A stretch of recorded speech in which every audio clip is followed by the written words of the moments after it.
On va parler du stablecoin préféré des chasseurs d'airdrop passifs. J'ai nommé Atom, le jeton qui dirige le cosmos. Les plus avant-gardistes d'entre nous auront réussi à se positionner très tôt en 2021, au moment où le jeton était à 6$, et qui n'est pas si loin du prix actuel qui est à environ 8$, et ils auront réussi à le transformer jusqu'à un x32, et ça en cumulant les intérêts ainsi que les airdrops qui sont tombés au cours des 3 dernières années. C'est quand même pas mal pour un jeton qui est surnommé de stablecoin par tout le crypto Twitter. À la fin de cette vidéo, tu sauras exactement ce qu'est Atom et comment il fonctionne, mais surtout comment chasser les airdrops Cosmos de façon passive et optimisée. On en profitera également pour faire un petit parallèle avec un projet dont tu entends parler assez souvent et qui a réalisé un airdrop d'un jeton non transférable dans les dernières semaines. Je vais donc faire de mon mieux pour te retranscrire tout ça de la façon la plus claire possible, et crois-moi, c'est pas une mince affaire. Pour commencer notre aventure dans l'espace, comme bien souvent, on va se rendre sur le site. Ici, encore une fois, pas de grosses surprises. Mais juste avant de commencer l'exploration, je voulais te montrer une page. Voilà, il s'agit de celle-ci, les blockchains de l'Interchain, qui sont du coup des blockchains qui sont construites sur la technologie de Cosmos. Et même si tu ne t'es jamais intéressé à cet écosystème, eh bien il y a de bonnes chances que tu sois déjà passé par là. Et oui, en premier, on va retrouver la BSC. Assez étonnant, je sais, mais elle est construite sur la stack de Cosmos. Ensuite, on peut également noter Cosmos Hub, mais là, il n'y a pas trop de suspense, je suppose que tu t'y attendais. On va également avoir Chronos, la blockchain de chez Crypto.com, Injective, Celestia et même Sei. Et si on descend un petit peu plus bas, tu vas également reconnaître un nom très connu avec le Luna, là où ces deux versions, l'ancienne et la nouvelle, sont effectivement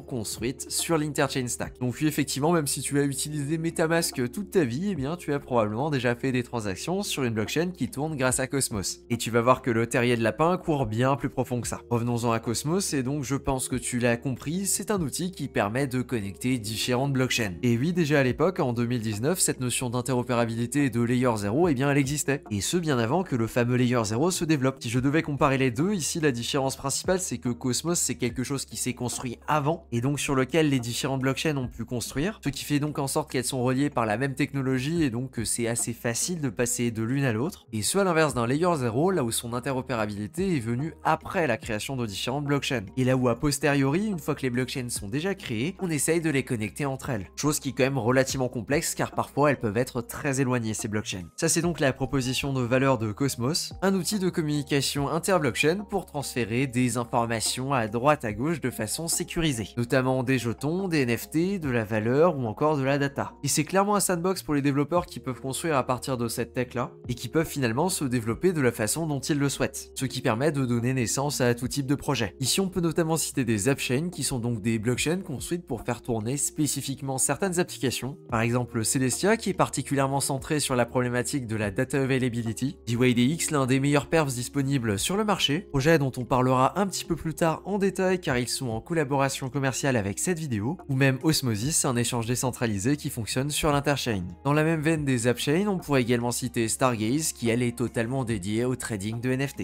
Autant te dire que la stack est relativement flexible et qu'elle permet donc de construire à peu près tout ce qu'on veut. Ok, c'est bien joli tout ça, mais normalement on est censé parler d'un certain jeton. Oui, l'Atom qui permet de recoller ensemble toutes ces blockchains qui sont dispersées à travers le cosmos. Alors d'où il sort, pourquoi il existe et surtout à quoi il sert. Ce qu'il faut savoir, c'est que les appchains dont on a parlé à l'instant, eh bien ne sont pas directement connectées entre elles, mais elles sont toutes connectées au Cosmos Hub qui fait office d'interface entre elles. Tu l'as vu dans le mille, le jeton du Cosmos Hub, c'est évidemment Atom. Et ce jeton-là, il sert à faire plusieurs choses. Déjà, dans un premier temps, il permet de payer les frais de transaction sur le Cosmos Hub. Et donc un token de gaz, comme par exemple le Solana, qui permet de payer les frais de transaction sur Solana. Sa deuxième utilité, c'est d'être stacké, et c'est d'ailleurs le sujet principal de la vidéo, dans l'objectif de sécuriser le réseau, mais surtout pour les utilisateurs de bénéficier d'intérêts et également d'airdrop. Et sa troisième utilité, c'est de permettre de participer à la gouvernance. Car comme tu t'en doutes, dans tout ce beau monde, chacun a ses intérêts et chacun veut les faire valoir, et c'est donc une des utilités de ce jeton. Maintenant qu'on a les bases et qu'on sait de quoi on parle, on peut aller sur le doux chemin des airdrops. Pour illustrer cette stratégie qui paraît relativement simple, c'est-à-dire de juste staker des atomes, on va prendre ce calculateur qui s'appelle Spelldrop et qui te permet d'estimer ce qui se serait passé avec ton wallet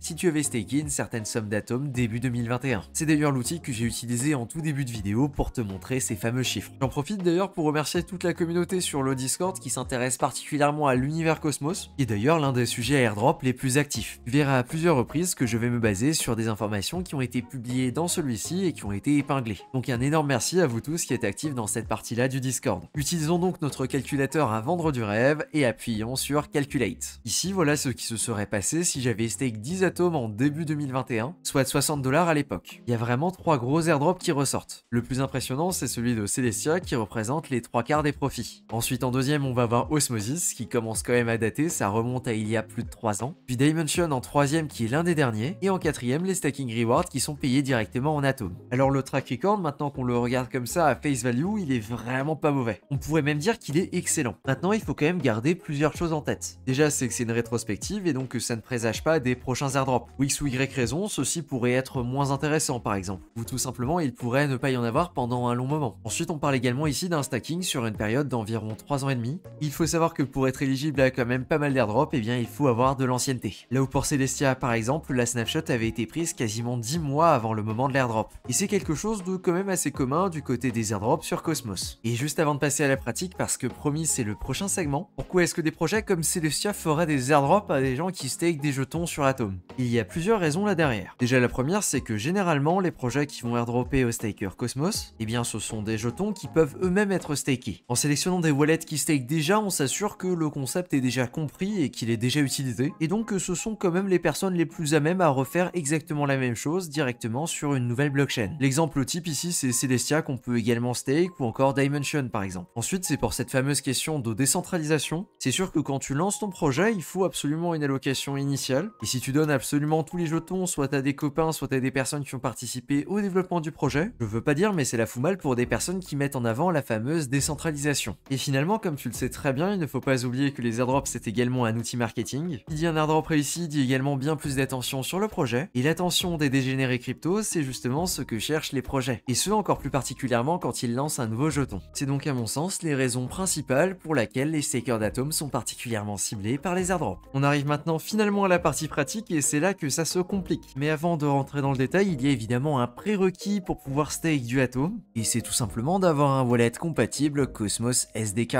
Le plus connu, et même si tu ne t'intéresses pas spécialement à Cosmos, je pense que tu l'as en tête, c'est Kepler. Sinon on a également Leap qui fonctionne avec une interface un petit peu différente, et si tu es féru de nouveautés et que tu ne souhaites pas du tout quitter MetaMask, eh bien il y a des snaps qui peuvent s'y intégrer directement, c'est-à-dire des petites extensions qui permettent de se connecter à tout ce qui est Cosmos SDK. Alors c'est pas quelque chose que j'ai testé, mais a priori ça existe, donc pourquoi pas si c'est un terrain qui t'intéresse. Ceci étant dit, je vais me diriger vers Kepler qui est le plus connu et également le plus utilisé. Alors c'est rien de particulier, t'as déjà probablement installé un MetaMask ou un Rabbi, et bien ça fonctionne exactement de la même façon. Aussi au moment de la création de ton wallet, je te recommande d'écrire sur du papier ta seed phrase. Ça te permettra a posteriori de restaurer ton wallet si nécessaire. Et pour information, si tu possèdes une Ledger, c'est totalement possible de la connecter à ton extension Kepler. De la même façon que tu peux le faire sur un MetaMask ou un Rabbi par exemple. Et une fois que tout est installé correctement, tu devrais avoir une interface qui ressemble à ça. On peut donc voir la partie de mon wallet qui est disponible instantanément et également la partie qui est stackée. Et si on descend un petit peu, on peut aussi voir mes différents assets. Si tu as l'habitude d'utiliser un wallet, normalement ça devrait pas te perturber plus que ça. Maintenant, avant de pouvoir staker, il y a encore deux questions qui se posent. Pour les illustrer, on va cliquer sur Manage Portfolio in Kepler Dashboard et on va faire exactement comme si je voulais stake. Pour ça, je vais donc cliquer sur Stake. Je vais sélectionner la blockchain sur laquelle je veux stake, donc c'est Cosmos Hub. On arrive à notre première question, chez quel validateur on va stake. Ici, il y a plusieurs informations à prendre en compte. Déjà, pour favoriser tout ce qui est décentralisation, c'est pas rare que certains airdrops vont exclure soit le top 10, soit le top 20 des validateurs. Ensuite, chaque validateur est libre de déterminer une commission sur tes rewards. Généralement, elle varie entre 5 et 10%. Et dernièrement, si ton validateur ne fait pas très bien son travail,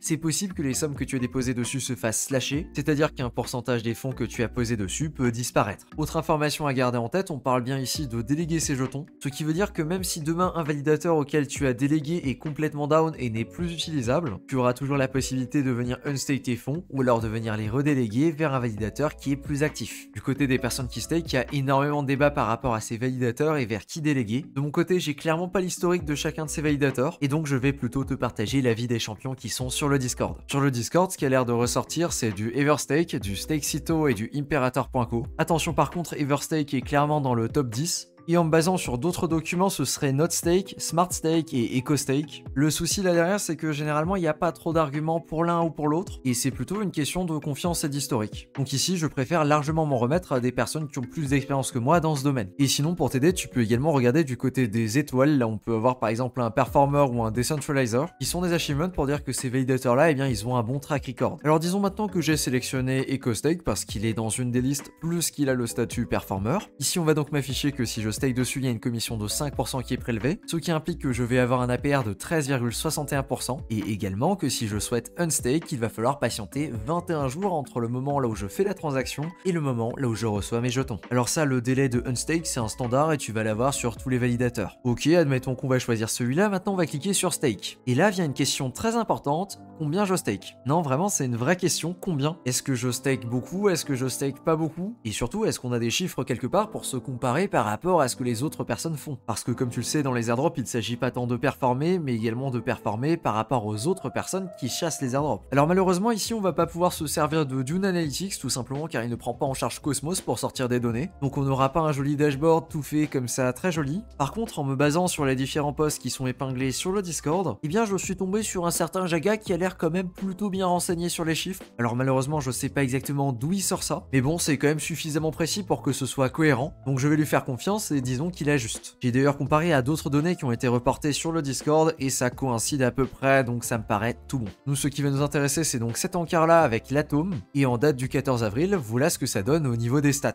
Déjà, il y a 755 000 wallets qui ont stacké plus de 1 atome, donc c'est à peu près le nombre total de wallets qui sont actifs sur Cosmos Hub. Et ensuite, on a également les informations en fonction du pourcentage, c'est-à-dire qu'ici, par exemple, pour être dans le top 60% des personnes qui ont staké le plus, il faut avoir au minimum 30,2 atomes stakés. Pour le top 20%, ça correspond à 104,3 atomes, et pour le top 10%, ça correspond à plus de 231,1 atomes stakés. C'est déjà beaucoup plus clair pour comprendre à partir des sommes stakées à quoi ça correspond. Disons que tu vises le top 30%, allez hop, on va staker 70 atomes par exemple, ce qui correspond à environ 600 $. Ok, très bien, disons qu'on part là-dessus. Maintenant, la prochaine étape, c'est évidemment d'approvisionner notre wallet.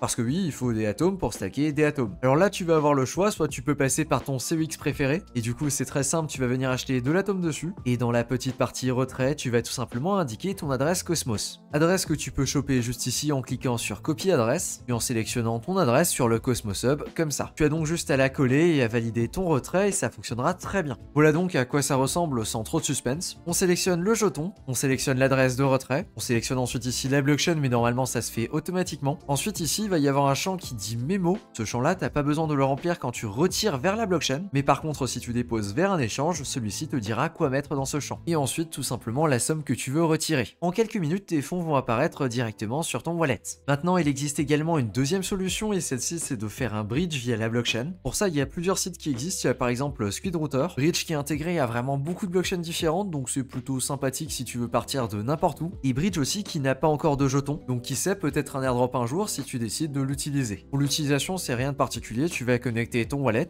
Donc voilà ici mon MetaMask et ensuite je vais rajouter l'adresse sur laquelle je veux retirer. Je peux le faire de deux façons différentes, soit en connectant directement mon wallet Kepler, ou alors en collant l'adresse que je viens de copier sur mon wallet Kepler. Attention au niveau des taux, surtout si tu veux faire des gros bridges, c'est peut-être pas le plus opti via SquidRouter. Tu peux également le faire via IBC Fun, qui du coup te propose une quote qui est un petit peu plus avantageuse, ou encore ici via Satellite, mais attention, ici ne te permet pas de réaliser un swap en même temps. La solution la moins chère ici étant d'envoyer tes fonds vers un échange, de faire un swap et de te les renvoyer. Et de mon côté, je ne vais absolument pas faire ça et je vais en profiter pour faire une transaction sur Squid. J'ai donc pris mes stables, par contre j'avais un petit peu moins que ce que je pensais de disponible de liquide tout de suite. Et on va venir tout déplacer sur Cosmos en Atom. Et pour ça, je vais tout simplement venir coller mon adresse. On va donc commencer par un approve très classique et je vais finalement bridger. Alors par contre, malheureusement, quand on fait une transaction par Squid, ça passe par Axelar. Et Axelar est quand même connu pour avoir des délais de traitement assez longs, notamment à partir des layers 2 d'Ethereum à cause de leur time to finality. Je vais donc partir faire un autre truc en attendant et on se retrouve tout de suite. Et un coup de post-prod magique et effectivement mes atomes sont sur Cosmos Hub. Du coup on va finalement le faire pour de vrai, je vais cliquer sur Stake, je vais sélectionner le Cosmos Hub,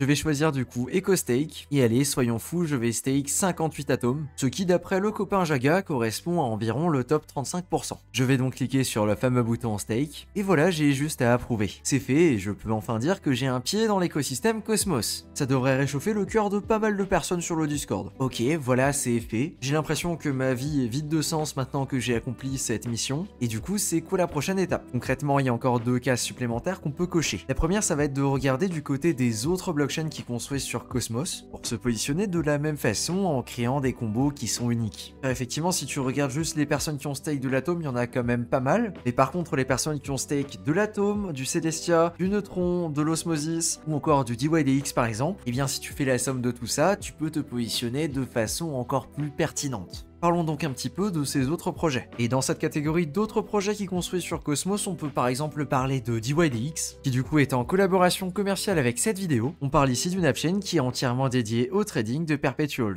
ce qui veut dire qu'elle bénéficie de tous les avantages des blockchains construites sur Cosmos, en plus de proposer des fonctionnalités très sympathiques pour les traders. Concernant les statistiques, c'est une plateforme qui est très utilisée, avec en moyenne plus d'1 milliard de dollars de volume par jour. Et si on regarde le volume cumulé, on n'est pas loin des 140 milliards. Alors on n'est certainement pas au niveau d'un CEX, contre c'est dans les plus hautes stats pour les perps on-chain. La force de ce projet, c'est qu'il est entièrement décentralisé et qu'absolument personne ne peut empêcher de l'utiliser. Et c'est un projet qui est entièrement gouverné par la communauté, comme on va le voir un petit peu plus tard. Comme tu t'en doutes, on va faire une petite démonstration pour voir comment ça se passe. Je vais donc cliquer sur Trader maintenant. J'arrive directement sur l'interface et donc je vais pouvoir connecter mon wallet. J'ai donc connecté mon MetaMask. Je vais valider ça avec une signature pour créer mon wallet DYDX. Et une deuxième. On va maintenant déposer des fonds dessus pour pouvoir faire nos premières transactions. Pour ça, j'ai des fonds sur Arbitrum, donc je vais m'en servir. Donc voilà, là on voit les fonds qui sont disponibles sur mon wallet. Je vais déposer 50 $. Je valide un approve et j'envoie les fonds directement sur la plateforme. Super, j'ai reçu mes fonds. Par contre, j'ai juste dû patienter une demi-heure. Je suppose que c'est dû au time to finality sur Arbitrum qui est assez lent. Et donc maintenant, je peux directement ouvrir des positions sur l'échange. Je rappelle juste avant de prendre position qu'utiliser des applications de trading comme DYDX ou n'importe quelle autre plateforme, ça présente des risques de perte totale ou partielle de son capital. On va donc changer le visuel et on va venir l'afficher en 5 minutes pour voir un petit peu plus ce qui s'en dégage. Voilà, effectivement, on a un Ethereum qui est en train de monter en ce moment. Et pour la petite démonstration, disons que je vais ouvrir un short et je vais vendre pour 50 USD. D'ailleurs, ça me plaît pas trop en français, on va plutôt mettre en anglais. Voilà, donc ce que je vais faire, c'est que je vais shorter, je vais placer mon ordre et voilà, tu peux le voir juste ici. Sachant que c'est sur un compte qui est dédié, c'est un petit peu comme de l'abstraction de compte et donc j'ai pas besoin de valider de transaction, chose qui est quand même très plaisante. Ensuite, je peux rajouter différents paramètres à ma position, notamment un take profit ou un stop loss. Et je peux dire par exemple que si ma position prend 20% de profit, eh bien elle se ferme automatiquement. Ou alors par exemple que si ma position perd 10%, je veux également qu'elle se ferme. Pour appliquer ça, je vais juste cliquer sur Add Triggers et voilà, c'est pris en compte. Et si je souhaite fermer ma position, je peux le faire à tout moment avec directement la croix ici. J'ai juste à valider la fermeture de ma position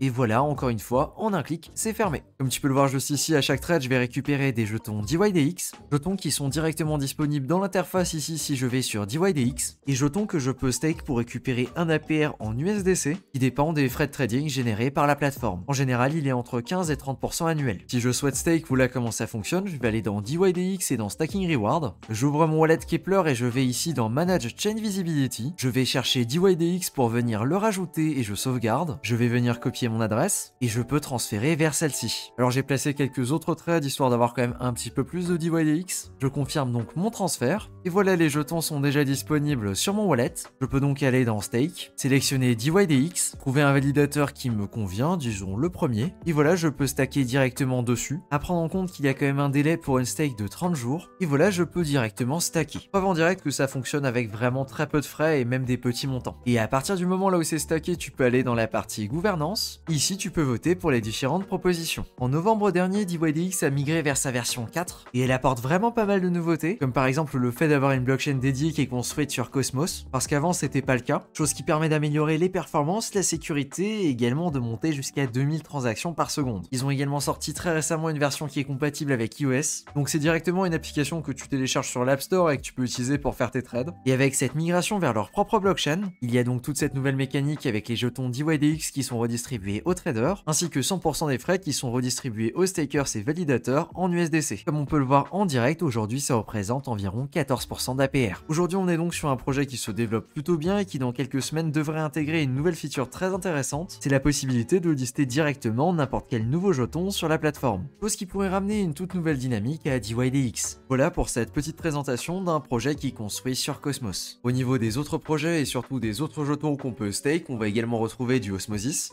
Celui-là aussi, c'est probable que tu en as déjà entendu parler. Je pense qu'on peut très clairement le dire, c'est le DEX principal de tout l'univers Cosmos. Il te permet très facilement de passer d'une blockchain à une autre à partir d'un jeton vers un autre. C'est d'ailleurs assez impressionnant ce qu'on peut faire avec. Donc vraiment, juste ici, un tout petit exemple là où je passe d'Osmo en Celestia. J'ai une transaction à approuver qui me coûte moins de 1 centime. Et voilà, ma transaction est passée et je viens déjà de le recevoir sous la forme de TIA. C'est vraiment très impressionnant la vitesse à laquelle ça fonctionne et également les frais qui sont appliqués. Ici, ça va également fonctionner exactement de la même façon, donc c'est un jeton qu'on va pouvoir stake. Donc tout pareil, c'est sur le Kepler dashboard et tu peux start stake. Tu choisis un validateur. Ici, c'est 14 jours pour un stake. Et voilà, c'est exactement la même manipulation. Attention par contre, pour les jetons dont on va parler maintenant, qui sont du coup des jetons secondaires de l'écosystème Atom, parce que le principal c'est évidemment Atom, c'est quand même largement plus rare qu'il y ait des airdrops qui soient portés sur cela. Et comme tout à l'heure, pour te donner une idée au niveau des métriques, on peut regarder la feuille de Jaga. Et donc ici, on va regarder la colonne qui fait référence à l'osmosis. Et donc pareil, en fonction du classement que tu vises, eh bien tu peux avoir une bonne idée de combien il faut stacker pour être dans tel pourcentage. Encore une fois, je trouve que c'est une strat qui est vraiment pas déconnante d'aller regarder et d'aller se positionner en fonction de ce que les gens ont fait, pour évidemment leur passer devant. Dans la même catégorie, on va également retrouver un certain Juno, qui est un petit peu ce qu'on pourrait qualifier d'un incubateur, c'est-à-dire une blockchain sur laquelle il y a pas mal de nouveautés qui se développent, des expériences un petit peu originales. Pour le coup, je connais vraiment pas bien cet écosystème, et donc je te le mentionne ici au cas où ça t'intéresse de regarder plus loin. Encore une fois, dans la même branche, on va également avoir EVMOS, qui du coup est une blockchain construite sur la technologie de Cosmos, mais qui est compatible avec EVM, et qui du coup fonctionne quand même de façon un petit peu spécifique. Ici aussi c'est pareil, c'est un projet que je te mentionne parce que je l'ai déjà entendu mentionner plusieurs fois, mais personnellement je ne m'y suis pas intéressé plus que ça. Dans le même genre mais quand même largement plus coté, on va avoir un certain Celestia, du coup est quand même plus récent et normalement il a fait suffisamment de bruit pour que tu saches à peu près ce que c'est. Et pareil, c'est un projet qui fonctionne de la même façon, là où tu vas pouvoir stake des jetons, dans l'objectif de sécuriser le réseau, mais ne nous voilons pas trop la face, en réalité c'est plutôt pour choper potentiellement les prochains airdrops. En tout cas les projets qui décident de construire, voire même plutôt de placer leur data availability directement sur Celestia. Et encore un petit dernier pour la route parce que sinon on ne s'arrête vraiment plus. C'est vrai que c'est quand même assez impressionnant la liste de projets qui construisent sur Cosmos et qui du coup sont souvent utilisés dans les airdrops, ou dans certains cas comme par exemple pour Injective là où il y a beaucoup de spéculation dessus. Ici aussi on est sur une layer 1 et celle-ci a percé le top 50 sur CoinGecko, mais pareil c'est également un projet que je n'ai pas creusé plus que ça donc j'en connais pas grand chose. Quand tu commences à regarder des projets de cette façon là, tu vas très vite te rendre compte qu'il y a une quantité folle de projets qui se développent à droite à gauche, mais pour lesquels niveau adoption c'est pas encore trop ça et il n'y a pas grand monde qui les connaît vraiment finalement. Et le deuxième critère bonus que tu pouvais essayer de remplir pour monter encore un petit peu plus dans les classements, c'est finalement quelque chose d'assez classique, c'est ce qu'on va appeler la gouvernance, et donc de venir participer aux différents votes en cours histoire de montrer ton activité sur le réseau. Pour ça il faut aller sur ton Keplr dashboard, sélectionner Cosmos Hub et aller dans gouvernance, puis tu peux voir les derniers votes en cours. Regardons celui-ci par exemple, ici c'est pour une update de Cosmos, donc je vais voter pour oui, je confirme, je valide ensuite ma transaction, et voilà je viens de voter, et comme tu peux le voir ici, c'est pris en compte avec le yes. Voter de façon régulière sur la gouvernance, c'est également un moyen de te démarquer. Et maintenant, avant de parler d'une dernière façon de te démarquer, je préfère te montrer les critères des airdrops assez récents, histoire que tu puisses le voir par toi-même. On va donc se diriger vers le document de Celestia pour son drop, là où ici on a un tiers de l'airdrop qui est dédié à l'écosystème Atom. Alors le premier critère était quand même assez basique, c'était d'avoir staké plus de 75$ au moment de la snapshot.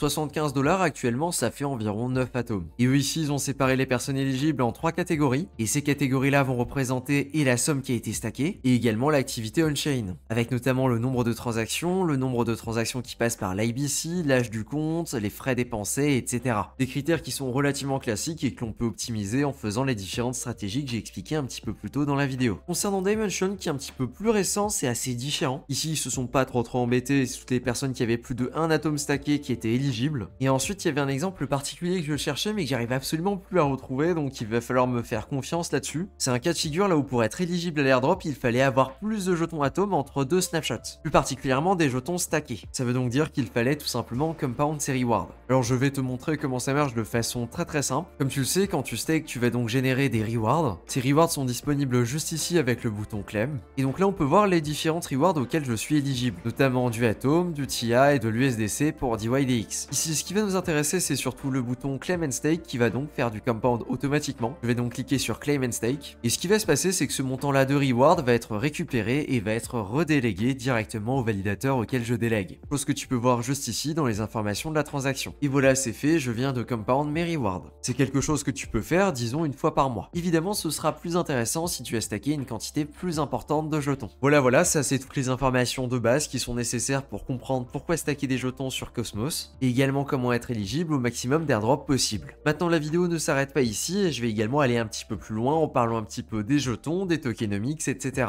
Bon et bien voilà, maintenant c'est le moment là où on discute de façon ouverte un petit peu de tout ce que j'ai raconté depuis le début de la vidéo. Jusqu'ici j'avais plus ou moins une trame narrative, je savais à peu près ce que je voulais faire et vers là où je voulais aller. Là maintenant c'est un petit peu plus open bar, même s'il y a quand même plusieurs sujets que je veux mentionner. Déjà le premier c'est les performances du jeton. Je pense pas que ce soit une grosse surprise quand ton jeton est surnommé le stablecoin, c'est quand même qu'il y a peut-être quelque chose là derrière. Ce qu'il faut savoir, et ça c'est pour le cas de beaucoup de jetons qui fonctionnent de cette façon là avec le stake Stake to Earn, c'est qu'on parle quand même de jetons qui sont vachement inflationnistes, et que finalement la yield ne sort pas de nulle part, mais elle est payée par les gens qui ne stackent pas. Ben ouais, le truc c'est que par défaut on se retrouve avec la majorité des gens qui stake, et donc à la place d'avoir cette pseudo-feature, et bien au final c'est quasiment un acquis pour tout le monde et pour tous les gens qui possèdent de l'atome. Et donc ce qui se passe c'est que cette yield là, et bien elle est accrue au dépens des personnes qui ne stackent pas. Mais plus que ça finalement il y a le fait que le jeton atome n'ait pas plus d'intérêt que ça. À l'inverse d'Ethereum, là où quand on va venir construire dessus, quand on va venir faire des layers 2, très généralement elles vont payer les frais de transaction en Ethereum. Sur Atom, généralement les projets qui construisent sur Atom vont payer les frais de gaz dans leur propre jeton. À ça tu rajoutes le fait que la DeFi sur Atom n'est pas spécialement très développée, et voilà tu obtiens un jeton pour lequel il n'y a pas tant de demandes que ça. Après j'ai pas fait des recherches qui vont bien et je suis pas au courant de s'il y a des gros upgrades qui sont censés venir très bientôt, mais en tout cas j'en ai pas du tout entendu parler. Je sais par contre que la yield qui est reversée aux stakers ça fait débat très souvent, et qu'il y a pas mal de votes de gouvernance justement à ce sujet. Encore une fois, est-ce que c'est bien ou est-ce que c'est pas bien? Et bien finalement c'est le design d'Atom. En tout début de vidéo j'avais un petit peu teasé le fait qu'on allait parler d'un certain Eigenlayer, et en fait c'est tout simplement que le concept d'Eigenlayer avec ses AVS, et bien il est quasiment copié en 1 pour 1 avec le concept de stacking de jetons Atom. Là où tu vas stacker pour générer de la yield, plus potentiellement des airdrops de projets qui vont construire sur Atom, et bien sur Eigenlayer tu vas stacker pour choper les incentives en Eigen qui sont des airdrops à la place d'être de la yield, plus les airdrops qui seront réalisés pour les différents validateurs qui sécurisent les AVS. Puis c'est presque du copier-coller en 1 pour 1 et c'est largement inspiré de l'écosystème Cosmos. À rajouter qu'il y a quand même une layer de complexité supplémentaire avec les LRT qui sont venus se greffer dessus, mais ça c'est pas du tout le sujet de cette vidéo. Un certain Eigenlayer se positionne donc très clairement comme un concurrent à Cosmos. Là où effectivement on pourrait peut-être pas le qualifier de layer 0, mais par contre d'un point de vue sécurité, d'un point de vue data availability, eh bien on est très proche des mécaniques qu'on va avoir sur un Cosmos ou alors sur un Celestia. Ah et avant que j'oublie, cette mécanique au niveau de l'inflation, elle est présente sur quasiment tous les jetons que l'on peut stacker sur l'écosystème. En partant d'Osmosis, DYDX, Injective, Juno par exemple, donc c'est également quelque chose de très important à prendre en compte avant de poser un billet là-dessus. Car finalement l'inflation va se générer sur ce que tu vas grignoter avec tes intérêts, et ce qui est très intéressant c'est plutôt les gros airdrops qu'on a pu avoir à la Celestia ou encore à la Dimension par exemple. Et pour le coup je ne sais pas trop ce qui se développe en ce moment sur des petits projets sur Atom, mais je ne suis pas sûr qu'on aura un Celestia chaque année. Je veux dire c'est un événement assez monstrueux qui n'est arrivé réellement qu'une fois. Alors à voir si ça se reproduira. Pour le coup je vais pas te mentir, j'en suis pas 100% convaincu, et même si c'était le cas, j'ai l'impression qu'on est un petit peu dans des Ponzinomics. Là où l'intérêt des jetons qu'on nous airdrop c'est de venir les stacker pour essayer de choper d'autres airdrops, etc. Et bien au bout d'un moment, je ne sais pas trop, mais ça risque surtout de se voir. Ensuite, j'ai également l'impression qu'il y a un terrain qui est largement sous-exploité du côté des airdrops Cosmos, c'est tout simplement de faire du multicompte. Là où quand tu regardes les derniers airdrops, notamment un certain Celestia, la plus-value à faire du multicompte plutôt qu'un compte unique, eh bien elle est complètement délirante. Et en fait, je pense qu'il y a un véritable créneau là derrière qui est totalement sous-exploité. Alors qu'au final, c'est pas si compliqué que ça de se positionner, ça demande juste des fonds. Maintenant, ça correspond également à s'exposer à l'écosystème Atom avec plein de comptes différents, ce qui est l'équivalent d'avoir un gros bag de jetons Atom. En conclusion, je vais te dire que je me positionne un petit peu plus pour l'expérience que pour réellement faire du profit. J'ai l'impression que la grosse vague derrière Cosmos, eh bien, elle est plus ou moins passée, et que désormais, de ce côté-là, on pourrait s'attendre à peut-être un petit peu plus du côté d'Eigenlayer, qui du coup est une version un petit peu semblable et qui va très clairement bénéficier de la hype naissante à ce niveau-là. Évidemment, je n'ai pas de boule de cristal et donc je ne peux pas te le garantir à 100%, sinon ce serait pas marrant, mais de mon côté, c'est clairement mon opinion. Alors je me suis dit, pourquoi pas poser un petit 500 $ en stacking sur du Atom et faire le bilan dans un petit moment, histoire de voir si ce play qui est toujours pas mal plébiscité portera ses fruits. En tout cas, merci beaucoup à toi de ton attention sur cette vidéo. Sur ce, je te dis à plus pour une prochaine. Ciao.